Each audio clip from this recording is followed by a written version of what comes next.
What is God saying there to Daniel? He is saying, go your way till the end. So you're going to carry on living your life, Daniel. You're going to first seal up the words of this book. Then you're going to live out the rest of your life. You're going to pass away. You're going to rest. And then you're going to stand again. And stand in your allotted days. Your allotted place at the end of days. In other words, God was saying to Daniel, you're going to write this prophecy, live out the rest of your days, die, get resurrected, and then you're going to watch the Hunger Games. You are going to stand in your allotted place at the end of days. We are going to watch the Lord massacre the earth in the tribulation from our allotted place in heaven. We're going to be right with him when he is judging the wicked on earth, when he is dropping bombs of plagues on the earth. Daniel, Karabo, Peter, Paul, Zama, John, Cassandra. We are going to be standing in our allotted place in heaven when he is out here burning everything down. All I'm doing is that which I would predictably do, given that I gave my life to Christ. And all you're doing, who are evil against me, is doing that which you were predictably supposed to do, given that you hated the cross, made yourself at enmity with it. You are wicked and you will act wickedly still. And I am righteous and I will only go from strength to strength. And so we will forever be at loggerheads. We will forever bash our foreheads with each other. But I am going to rise up above this ash heap while you will sink into the abyss. Absent of your repentance, all I can do is keep myself alive long enough to experience the resurrection. Because right now, the way things are looking, even all these things that I'm busy talking about, me getting married, it's just looking more and more elusive. Do you understand? The evil is so exquisite that I can't fathom another year, 2, 3, 4. There is so much evil. It's just so exquisite. Listen. Every time around this time of year, December, there is just so much striving in the spirit that I sometimes feel like maybe a rapture is going to happen Hona in the December season. I've had a dream before and I communicated it in my ministry where I arrived in, I was living in 3 separate houses, big chunky houses that had entrance halls, the way that they were so big. And at every entrance hall of these 3 mansions was a Christmas tree. But when I got this dream, it was last year, or was it year before? Evidencing that, no, not this Christmas. Because that house only had a Christmas tree at the entrance hall, but no furniture. It looked like it was finished, but not yet furnished. So basically God was saying, it's not yet time. There is this guy on YouTube that does videos that keeps on saying every year end, that guys, 10 years ago, I dreamt that the rapture is going to happen around Christmas. And last year, I got a similar dream. So I am perpetually bombarded with exquisite attack around December. And because of how bad the attack is, I every so often am like, maybe it's happening this Christmas season. If it doesn't happen now, we'll see what happens. But literally, you get worse and worse every year. You are trying to convince me for darkness because you have found supernatural power. I have no interest in it. I am patient to be like the soldiers in the book of Joel, in the 2nd book. I have my supernatural season coming, and I'm in no rush to wear it. I'm not about to go mina nyozenzi sangoma. I'm not about to go mina and tap into the cosmos, out here dabble with evil spirits just to get some kind of a semblance of a normal life. And I am certainly not about to fear mere mortals, because they have made my life so daggone impossible to live that I would then capitulate and do whatever under heaven you want me to do. Look at how you are standing in the way of such important work. Udrang, the work that I do, and yet I'm sitting on binary code, nobody's viewing me. And recently, my advanced features were taken away from 3 of my channels, and I'm waiting for them to take away my advanced features from my 4th channel. You have made my life a living nightmare. You have made my life a dastardly impossible thing to live. And you think that this impossibility, this attrition, the squeezing of my person into a tight little corner is going to ultimately make me wave a white flag for the occult, when I consider you an abomination. Never mind that I am one of those archaeologists, one of those geologists, one of those trained specialists that out here spotted an extinction level event from a mile away in the bush where I was doing my experiments, and I came to the inner city and I warned the president and they did nothing. So comprehend that when the Lord takes me in my special little pod and shoots me into outer space before he destroys the earth, you will have had the destruction in your lands coming, because you will have had not only me, but many other people like me warning you time and time and time again that witchcraft is a cancer that caught early can go into remission. But you kept on insisting that it's just a little cervical cancer. It's just a little lump in my mammogram. It's just a small little lesion on my skin until you are dead. Revelation 22, I want to read from verse 10, so you can comprehend just how dire these straits are, but how scared I just am not. Revelation 22 from verse 10, it is written, "And he said to me, do not seal up the words of the prophecy of this book, for the time is near." Look at the contrast from Daniel 12. Now we're in the book of Revelation, so ain't no need to seal stuff up. But in the book of Daniel, stuff needed to be sealed up. That's how close we are. "Do not seal the words of the prophecy of this book, for the time is near." Listen. "Let the evil doer still do evil, and the filthy still be filthy, and the righteous still do right, and the holy still be holy." Revelation 22 is literally the last book of the entire Bible. Last chapter. It's basically the end. And according to God, when you get to the very end of the end of the end, when we get to the very end of the end of the world, evil is just going to stay evil, but righteousness is just going to shine brighter. So yeah, of course, you won't barge. But thank God, neither will I. Don't you see? "Behold, I am coming soon, bringing my recompense with me, to repay each one for what he has done. I'm the Alpha and the Omega, and the first and the last, the beginning and the end. Blessed are those who wash their robes, so that they may have the right to the tree of life, and they may enter the city by the gates. But look at you. Outside are the dogs and sorcerers and the sexually immoral and the murderers and idolaters and everyone who loves and practices falsehood." You won't barge, but so too won't I. But come at me. Keep trying. Do you.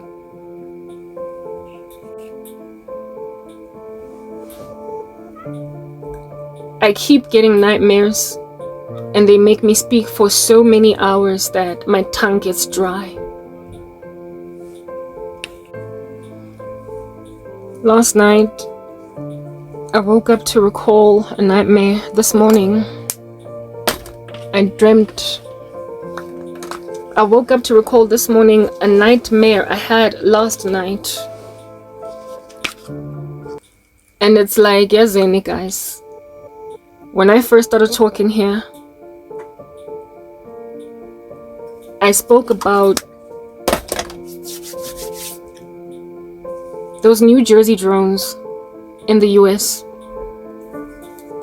There are drones, and how the body of Christ is all over them like white on rice, speculating that it's fallen angel spacecraft, because we're looking out for the rapture of the Lord Jesus Christ, right?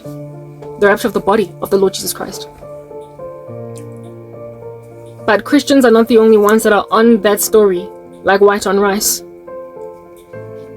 So too is the secular world, because at the end of the day, they're an anomaly, they're aberrant, they're weird, they're aloof to all things ordinary, and so therefore they ought to be gazed upon with carefulness as like a microscope on a specimen of some cultures by a pathologist. There is still no answer that I am with any level of satisfaction concerning as to what they are. Because among these drones, there's one that looks like an Ophanim angel, and it's giving fallen angel. But it's also speculated that Iran, might be all up and involved. Apparently, they come from an Iranian mothership. I frankly blame Joe Biden for trying to make Trump look like trash, or to really trash America before Trump takes office. But I've spoken about that, so I'm not going to labor. What's important right now is to highlight the fact that those things are anomalous enough for Janes, Joes, little children on bicycles, people on rollerblades, anything at all that has any care for its country to be concerned about them. There is a gentleman in the US in New Jersey that is a hobbyist with drones, that because they were not getting satisfactory answers from the government concerning what's going on over there, took his own drones that are very expensive and sent them up in the sky, up and away, to try and get as close as possible to one of these drones that are busy flying around all over the show. And lo and behold, look at his instruments out here getting dizzy like a person in the climate of an alien, unable to figure themselves out because their faculties are nullified. He says that the electronics of his drone, because he wanted to record and get close enough to this thing in the sky, he said that the faculties, if at all there was a human being that was sentient, it would be one that is losing its faculties because it's getting dizzy, like thoroughly being in a room that's full of carbon monoxide and you start to feel some kind of way. Yeah, this Okie sent his own hobby drone in the sky, and when it got close to one of these little machines, the drone went dizzy.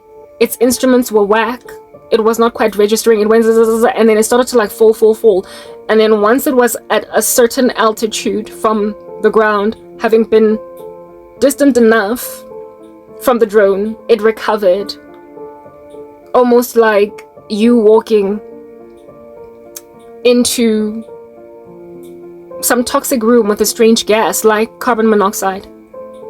And then you start to get dizzy, but then some irresponsible person whisks you out of there, carrying you like a sack of potatoes on their shoulder. And then once you're catching some air, you then come back around. And it's like, oh look, we almost lost you, John. Thank God now you're breathing actual oxygen instead of just CO.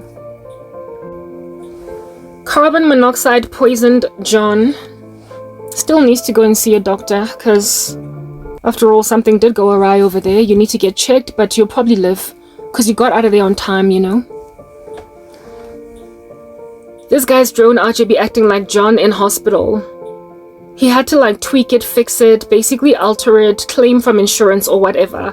Because the drone didn't fully recover, it had to be hospitalized. Because its electronics were discombobulated and confounded. Like a drunkard on methylated spirits. By Iranian drones, I'm sorry, no, it's fallen angels. But you get my point. This hobbyist guy basically gave enough intelligence to some news network to understand that all is not what it seems. And even though it is claimed or speculated that Iran is picking a bone with Trump's election and are out here trying to maybe devastate America before Biden exits, what kind of man-made drones have dizzying powers over the electronics of America? Perhaps it was an EMP, but proper. This guy's drone plunged only certain altitudes, only for it to recover once it was far enough from this funny little thing hovering. And then it had to be taken to like drone hospital. It had to be taken to drone hospital to be fixed. So, I mean, can you imagine what would happen then to craft, like US craft? Like a soldier's, like, craft. Like a little flying machine in front of this drone. If at all they decided to send actual human beings to speculate what's going on over there. Literally, we're dealing with Mars attacks, okay? You do not peruse what's going on an alien spacecraft with your own little ships, with your own little aeroplanes. You send drones. Do you understand what I'm saying? You send probing paraphernalia, equipment that out here cannot suffocate, cannot asphyxiate, cannot get dizzy, cannot plunge and fall to its death. You send some other unliving thing. And that's what this guy did. He sent his own drone, evidencing that if they were to send pilots, fighter pilots, if they were to send the military, we would be dealing with dead pilots, crashed pilots, dead Americans. Like, whoa. And all that intelligence came from one drone, and yet Joe Biden is dragging his feet. Who cares if Joe Biden is dragging his feet? What's important is that people on the ground in the US are like, account. What's good, what's down, what's up, and what's not okay. Please account. Because these things appear hostile. Because after all, they made our American drone dizzy.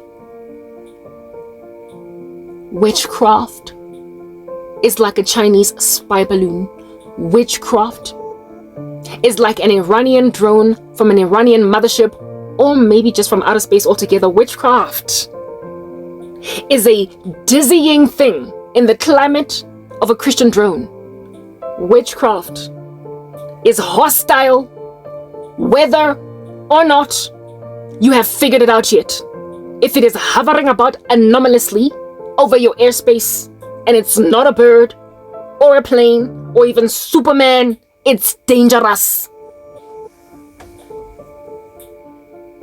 And there are people out here trying to inoculate me from the comprehension of the danger of sorcery. They want me to get over it. You made my drone dizzy. Y'all did. You did. You made my drone dizzy. I'll tell you. You made my drone dizzy. You did. First and foremost, you spoon-fed junkies of gospel ministry because you take it like a drug. I've been spending a whole decade of my unfortunate life making war with the kingdom of darkness. And I'm 40 years old. So the past 10 years of all of those 40 years have been in an exquisite depth of spiritual war. I came to Christ in 2011. And in around maybe 2013, 2 years down the line, I started to experience my first bouts of exquisite demonic attack, to a point where I started to feel like I can't even clock into work. I was left alone largely okay for the first 2 years of my faith, but after that, man oh man, uncharted waters that I couldn't comprehend.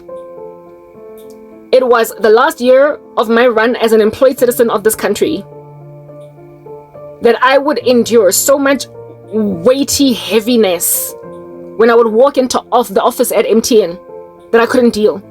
Do you want to know why that happened? Because I grew in grace, I grew in faith, I became, all strong and stuff. I started to graduate from spiritual milk onto spiritual meat. And so I was fasting all the time, I was praying all the time. I essentially entered a battlefield I had no clue under heaven I was entering. I went into some uncharted waters by simply being super serious with Jesus. And then when I started clocking into work, it's like I was walking underwater in a swimming pool with a lot of murky mud in it. I was never the same ever since. Literally, I have never experienced life as normal ever since. It's been a tragedy ever since. I've been in a forest, and a dark, dingy one, thick with plumes of smoke ever since. That makes it 11 years, you guys. All that it took for me to twist in the wind of a forest for over a decade was for me to be a praying warrior. I just decided to be serious with Jesus Christ of Nazareth and started to do things like fast and pray. And then I was twisting in a labyrinth for 11 years of so much murky, dark water that I now no longer have any sense of normal life as it used to be. I am in a perpetual darkness only because I'm always praying, and I'm always fasting. Essentially what that says is that ignorance is not bliss.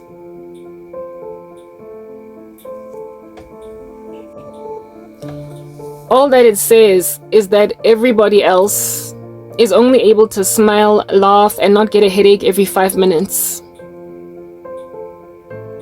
Because they're innocuous to Satan. You're lightweights. You're non-threatening. You're mere pimples on the face of Satan. Really, he can evacuate you with benzoyl peroxide. It's not that deep with you.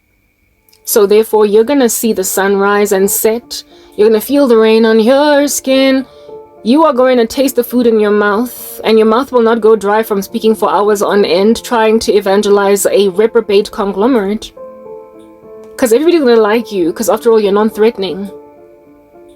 All it says is that if you are a Christian and you can't feel the murky waters we're all under, you're lightweight. And you're very potentially not even a Christian. Because all I had to do to realize how dire the spiritual straits of South Africa are was be ever so slightly serious with Christ. All I had to do was fast twice a week, a 6 to 6, and be always praying. For me to stop being normal anymore, angisazizwi. I can't feel it. I don't feel the same.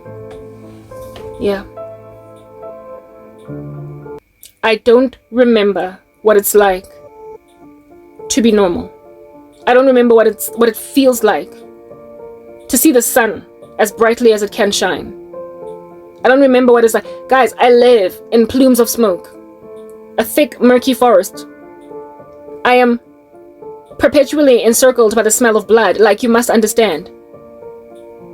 I am living in a dystopia, some strange arena, an upside-down world, and I've been trying to navigate my way back to the earth, to the surface, because I've been living in its core for 11 years.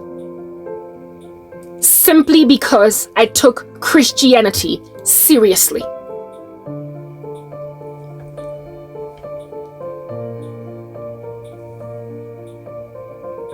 And you don't think that is a dizzy drone?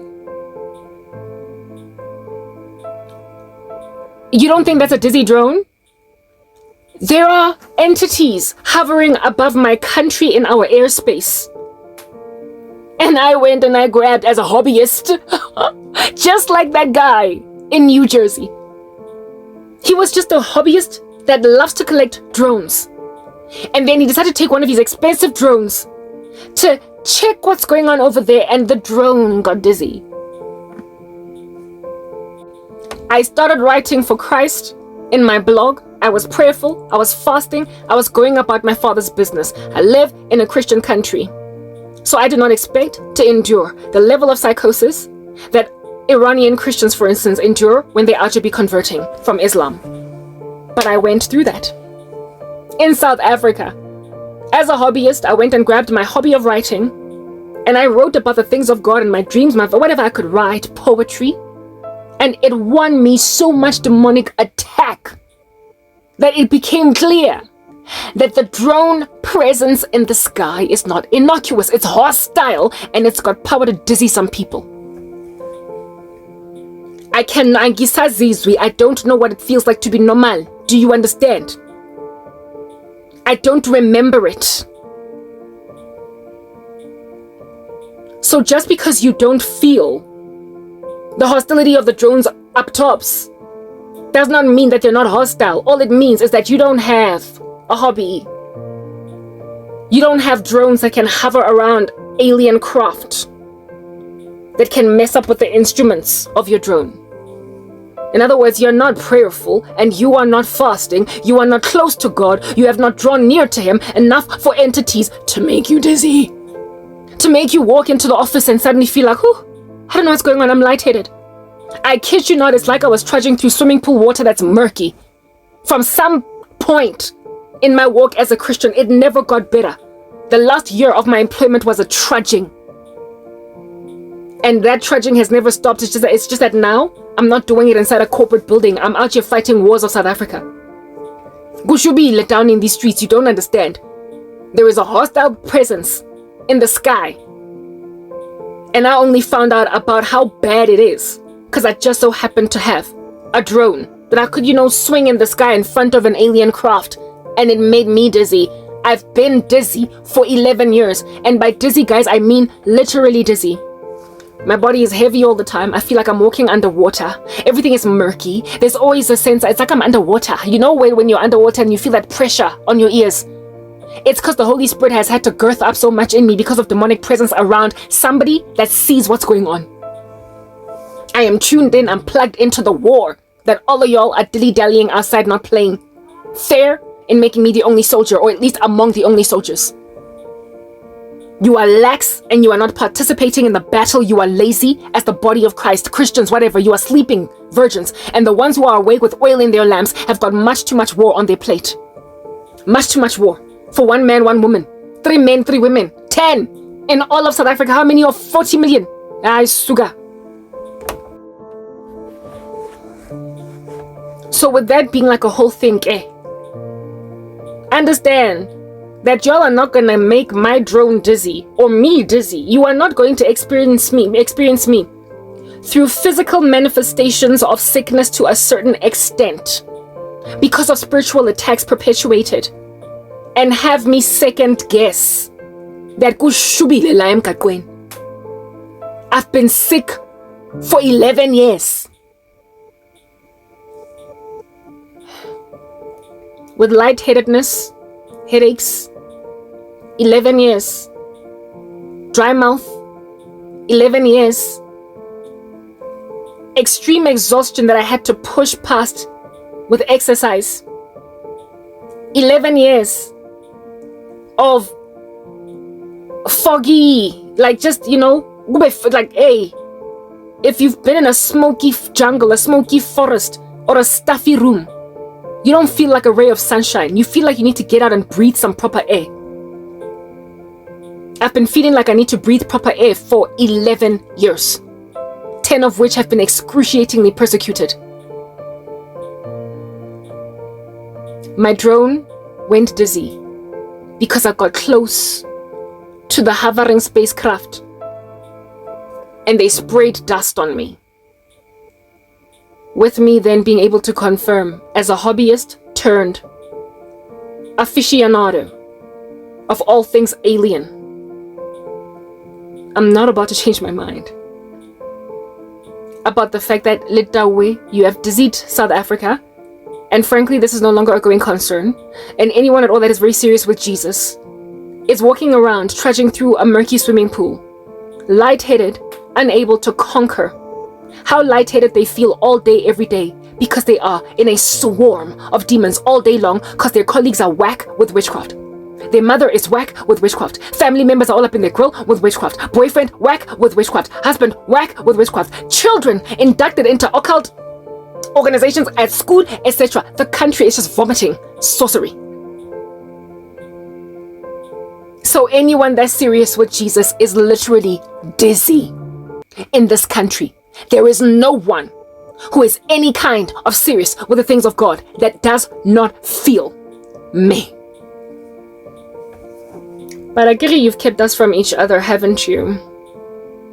So all we can do is feel all alone and stuff.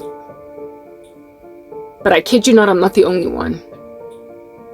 You're only able to maintain the lightness on your feet and the bounce in your step because you are weak and flaccid. And you are not serious about the things of God. You're not serious. Because if you were serious, you would lose your appetite to eat after only 3 bites of pizza, when under normal circumstances we gimba. That's me. Lately, I be out here putting 4 slices of food on my plate after fasting all day, thinking I'm gonna gobble that down like some ravenous beast. And after 3/4 of my first sandwich, I already feel like I wanna vomit. Spiritual war will make you struggle even to enjoy food the way that you enjoy food when you're super famished.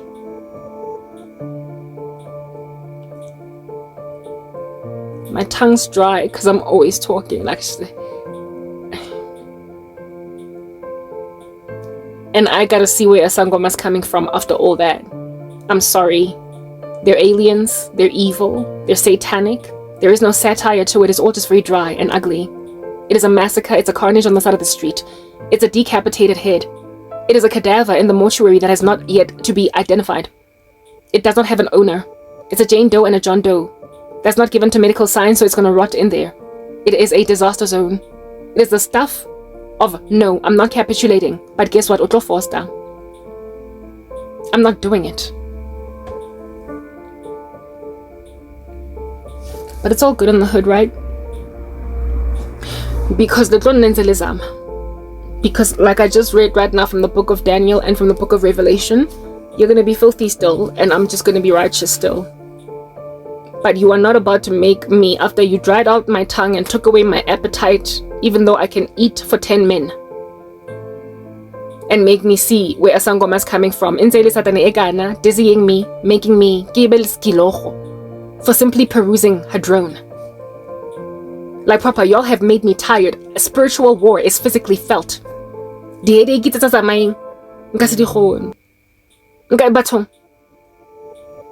you can pierce me into breath, into normal air, into the sun, with the very thing that made me live in a forest of darkness?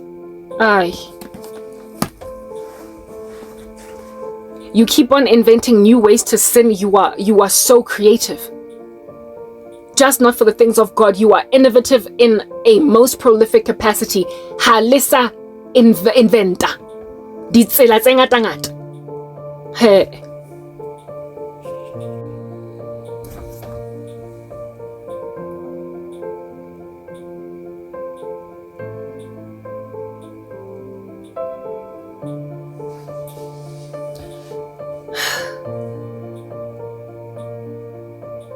Guys, you know, I'd like...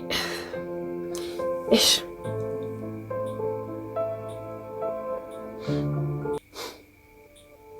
Look, 2 Timothy 3, you will lack natural affection.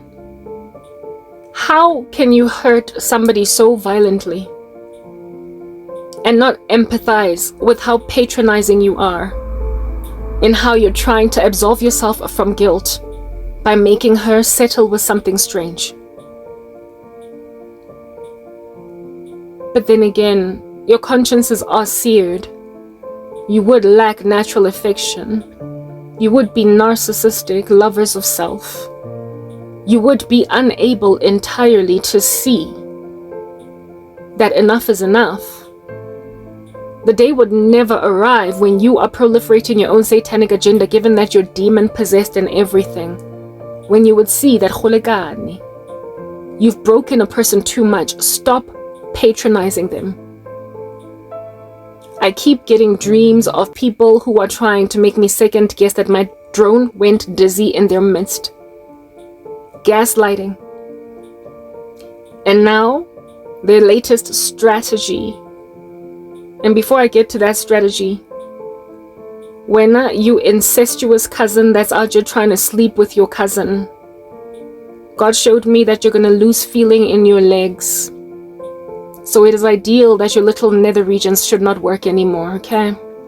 Your plumbing is about to be cut short. Dito Rusa. And your water delivery system is no longer going to be bringing forth little seeds. God is going to cut off supply of mobility to your nether regions so you can never have sex ever again. Because you keep on afflicting me, who is Karabo Hlongwane, with Korobela curses, albeit being my family member. I forgot to mention this in my yesterday video because I, for the life of me, don't like to talk about you, because I'd much rather speak about rape coming from strangers, because after all, they're strangers, yeah, as opposed to family members. This whole molestation vibe you're walking in with your incest is going to take away mobility from your legs and your little thing in the middle. So all the best sexing it up a storm ever again. A woman that did not sign up for the trash you are, following which you're just gonna die. That's how much I don't care about you. That's how much I'm actually quite content that you should perish. Because why are you busy having sex with me despite being my cousin in my dreams? I don't want to see that imagery. I don't want to see your dangling thing. I don't want to see you naked. I don't want to see me liking you romantically despite you being my family. God is so upset with the putrefaction of the thing that you are doing that he is going to take away your ability to use your manhood and your legs. You were warned, and I don't care. And that whole thing is going to culminate in hellfire eventually, because you are not going to repent.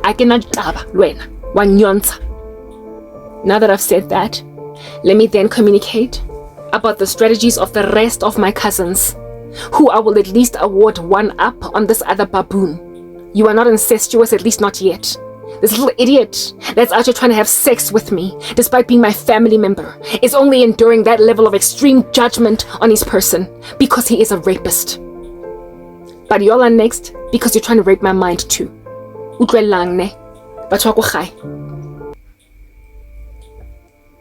I do not care that you are trying to fix this thing that's happening with my life by fixing this thing that's happening with my life.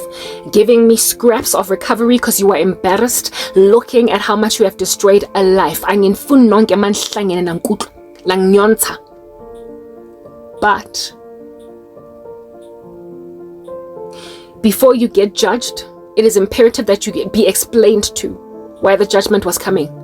First and foremost, you little satanic drone over my New Jerseyan disposition. You want me to live among you with all of these satanic entities all over the family and claim that you had nothing to do with planting eggs of pests to hatch in your houses, and that everybody else did it to us.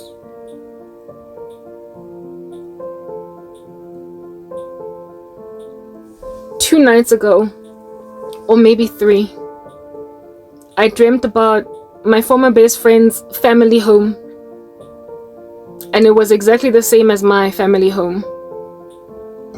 She's nefarious, stuff of Beelzebub. But lo and behold, look at that. There's someone more evil than her, Gohabon. My former best friend to me is the scum of the earth. But according to God, there is even grander scum that's out here choking up plumbing, Gohabon. One of her sisters is so evil that she has held the whole family hostage with witchcraft. I did say the other day in one of my videos that if you are a perp, when you are a violator, you don't stand to gain any kind of right to recourse when God brings justice. You afflict each other in the cesspool of junk and so destroy the country. My former best friend, Kilorile, one of her sisters, literally destroying everything that she and her other sister do. And she and her other sister knew, and there was nothing that they could do to stop her. To a point, listen to this, of staging an intervention on some dude, we know you are busy with us with witchcraft, please stop. And this woman denied it and then ramped up precisely because she was confronted. And look at me thinking I thought you were the scum of your family. But honey, what you are is just a typical sample that is representative of South Africa. Because your family's disaster was actually happening in my auntie's backyard. Natigiti. We've got all witches are equal, but some witches are more equal than others. Animal Farm of Witches out here making like George Orwell. Comprehend. But some of them are so prolific and care so little for what the disaster they're causing that nobody can do anything about them. But y'all don't have rights to recourse. You can't get justice. Why? Because you're perps. My former best friend afflicted me, but of course she must have afflicted some other people on the left and on the right. So when your sister whammies you on the head with a pan and destroys you, makes it impossible for you to move, Ole held hostage in stray suits by some irresponsible sibling. Don't come crying to Karabo and say, let's pray together, girl. To try and eradicate the witchcraft of my sister, now you wish you had not hurt me, hey?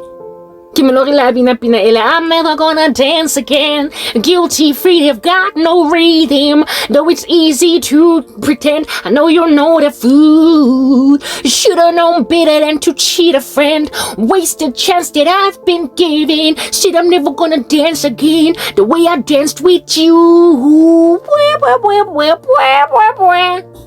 Rubbish.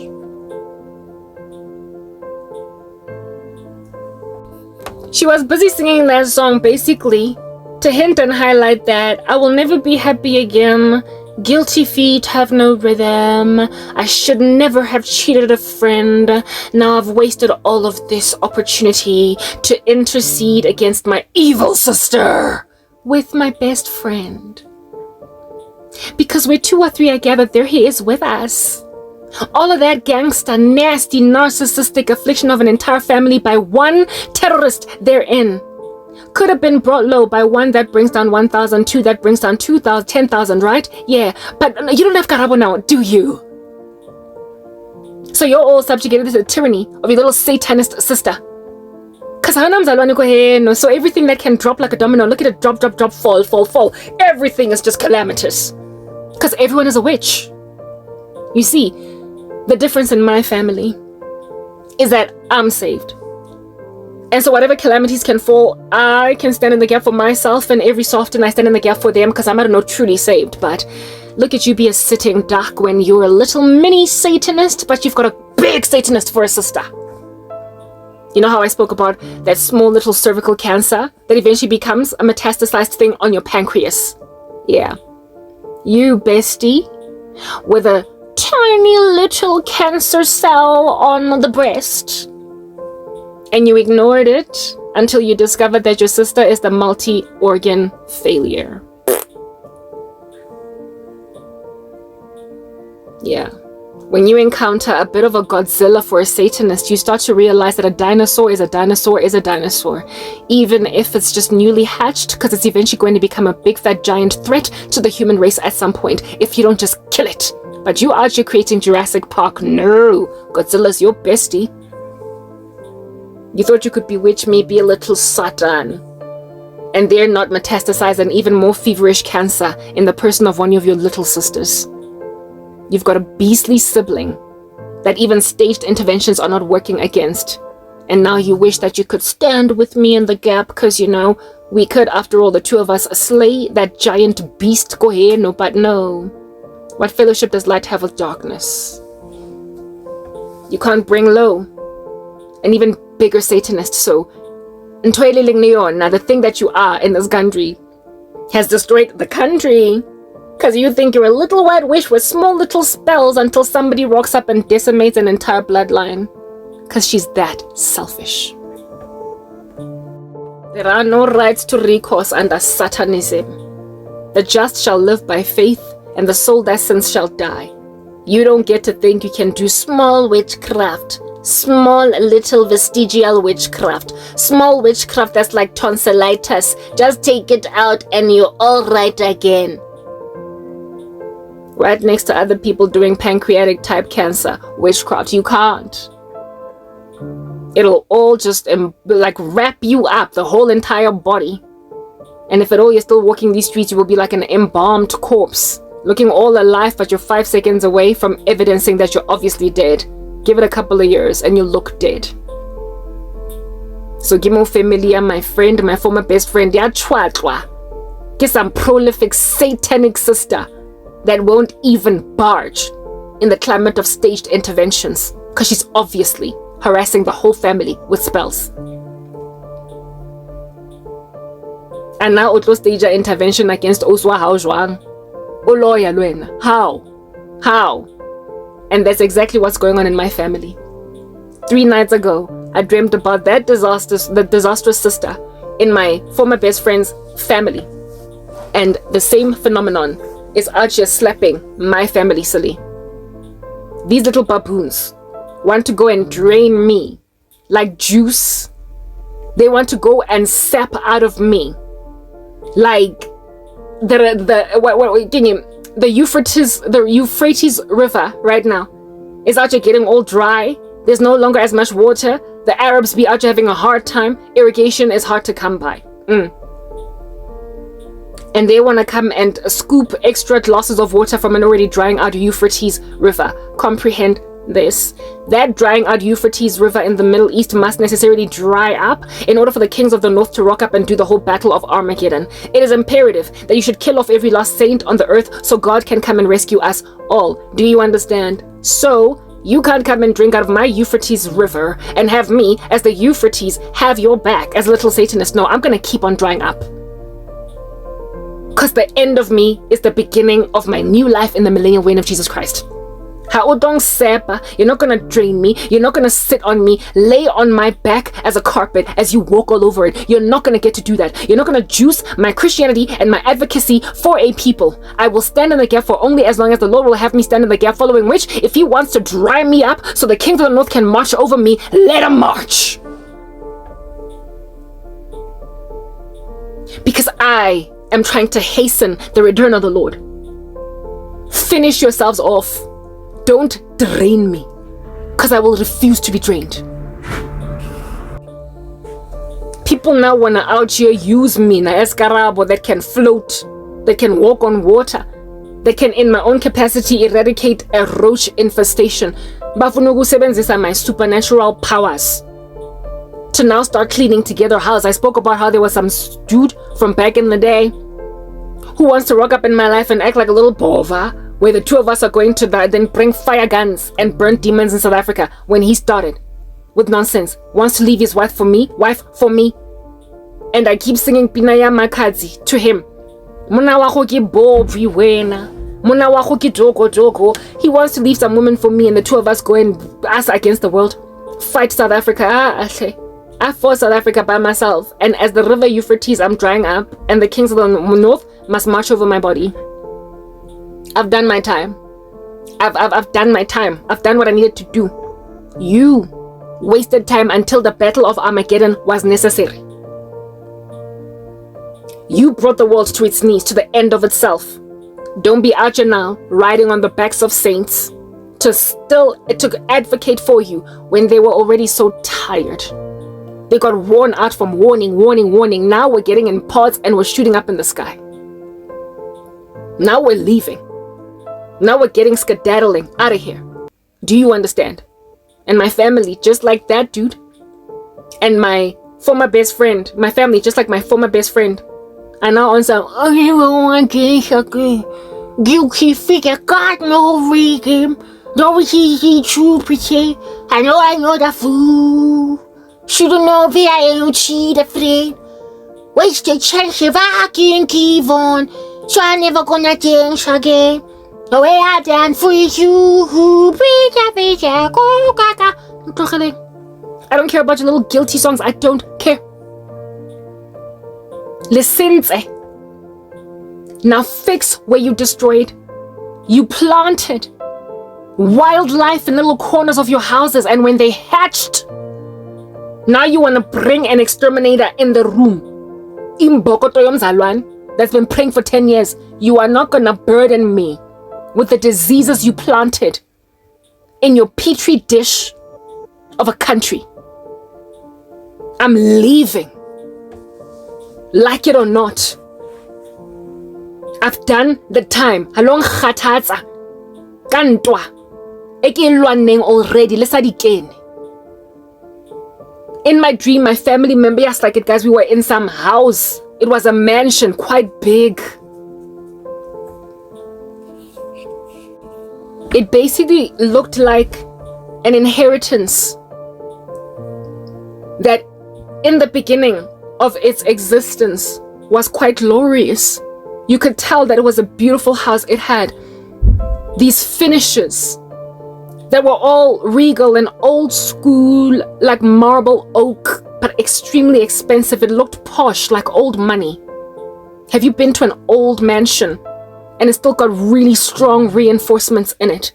Just beautiful, beautiful. All you need to do is just dust it down a little bit. There's like cobwebs here and there, but hey, if you clean it up, you will live like Queen Victoria or something. That's this house. It looked like something of a posh Namba. Kodwa, that means but. There's always a but in these streets, isn't there? If I'm telling you, Fauna, awimbawe, awimbawe, awimbawe, wee wee wee wee, wee wee wee wee wee, awi mama mama mama yeah. Wee wee wee wee, na wee wee wee wee, awi mama mama mama mama yeah. Awimba jungle of all the manner and kinds of potential hatchings of insects on earth that you can concoct in your mind. If you've seen it as an insect in a dirty room, it was there. Maggots, little shongololos, ants, flies. Yo, guys, some of them and I can't tell you by name. I'm not an insectologist or whatever.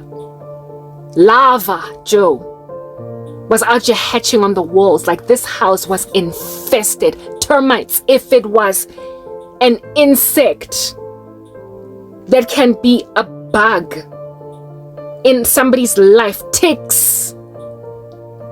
It was there, dog. Everywhere. And the sad thing about it is when you would fumigate some and whammy others would hatch. Others would literally grow out of the wood on the walls. Like, it's like the wood on the inside had lava. It had eggs. And so basically, this house was so done for that fumigation would not help. It needed to be burned and then rebuilt, because some of the hatchlings were in the wood. There were insects. Yo, guys, yes, like it, man. Ugh, my skin is crawling. You could not walk anyway. You could not put your hand on a wall, and upon looking at your hand, there not be stuff crawling on it. You could not walk with your feet and then within a few seconds feel something crawling up your leg. You could not lean on a wall and within a few minutes there'd be something in your... Oh, guys, it was horrible. This house was teeming with insect life. Whew. Just like it. And my family members were panicked all over this house, running around from pillar to post, whammying stuff with pans. Others would doom. Others all over the show out here trying to sweep stuff. Worse yet, there were others in beds sleeping because they were content with bed bugs chewing at their flesh like a necrotizing fasciitis. Guys, it was a jungle. And in that dream, I was so tiny, I looked like I could have been 7 years old. And my family members were all looking at me on some Karabo, Karabo. Do you have doom? Karabo, Karabo. Do you have a SWAT? Karabo, Karabo. Do you have? And I'm like, I'm just a child. Hey. They were all looking to me. Some of them were running away. It was such a huge house. And it was so beautiful though. But with all this insect life, that you could run in it. I kid you not, I've never lived anywhere where I could run in the house. It's a luxury. I've always lived in these quaint little middle-class homes. But there are people who got homes out here where kids be jogging in them.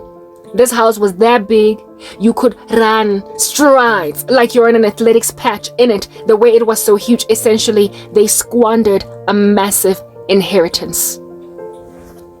My whole family squandered a massive inheritance. That house was an estate, yo.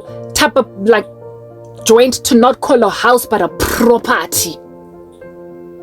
It was an estate.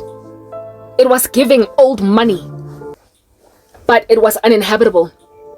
And it was so far gone in its disaster state that, like I said, it needed to be incinerated, brought to the ground, essentially bulldozed, and then built on top of it. It was too eaten by wildlife. And in my dream, the 7-year-old that I was a child, and me being a kid in the dream evidenced the fact that they made me like a child. They so squandered me. They so made me little. So tiny. They bewitched me until I became so tiny that I could no longer be any kind of true influential amidst them. Yet nonetheless, they were all looking to me. Here it is that everybody's running yards, leaps in this big house. Members of my family panicked. Some, however, were sleeping because they were content in filth.